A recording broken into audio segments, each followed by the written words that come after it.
Мы продолжаем. Далее об эпидситуации по коронавирусной инфекции. Алматы по-прежнему в желтой зоне, остальные регионы в зеленой. Но заболеваемость продолжает расти. За прошедшие сутки зарегистрировано 1104 новых случая заражения. Днем ранее было 820. Почти 70% всех случаев за сутки приходится на столицу и Алматы.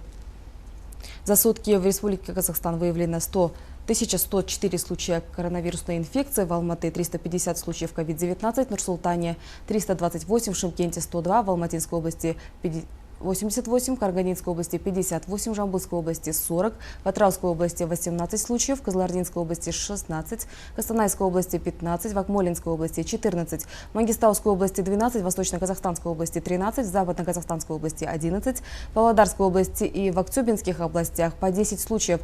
В Северо-Казахстанской области также 10 случаев и в Туркестанской области 9 случаев выявлено.